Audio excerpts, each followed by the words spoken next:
तार आज पंजीकरण आरंभ होज वास्तव में सबु जगार रथ बाहर करी तार अवेयरनेस थिला कार्यक्रम जोटा कि 7 तारिख को शिफ्ट होती सब मान्यवर मंत्री माने विभिन्न जिला को जीवे सुभद्रा योजना द्वारा जो कथा कमिटमेंट करिथिला सरकार ओडिशा सरकार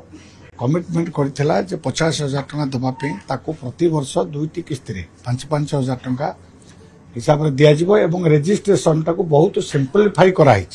सबु जगह रे जोठी सेवा केंद्र सब अच्छी से जगह रे से माने भी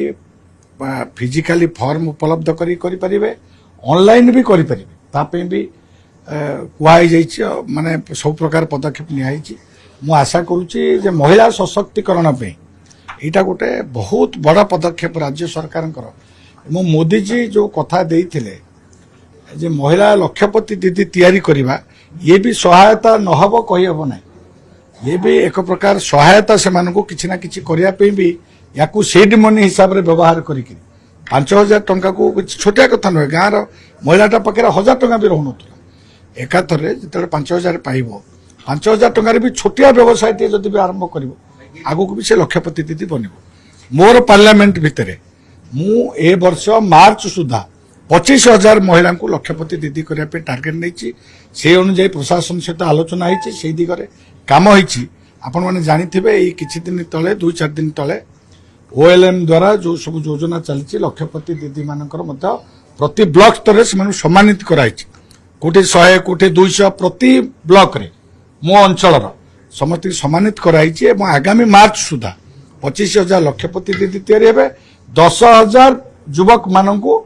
सेल्फ एम्प्लॉयमेंट चाकरी दिया जो टार्गेट आगु यहाँ समय अनुजाई ठोस पदक्षेप नहीं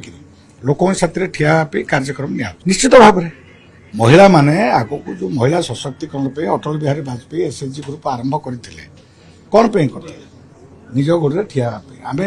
परवर्ती अवस्था तार इम्प्लीमेंटेशन पार्ट रे किसी असुविधा कारण वास्तव में जो कार्य करने कथा महिला माने न करिके किसी जगह ताकू सबु जगह करना किंतु किसी जगह तार न बढ़ियार कारण होता रोटेशन है जो पर्पस आम लोनटा दौची सरकार ताको जदि SHG ठीक रे व्यवहार कर सरकार गुरुत्व दौर बर्तमान विभिन्न SHG की जो ऋण दिहूँ गोटेरी हो खली सिलाई हो हलदी तैयारी हो मो अंचल आगुरी से बाटर व्यवहार बहु जगह हो ना बुला बेले देखिले तेणु जो पर्पस ग्रुप को लोन दिहूँ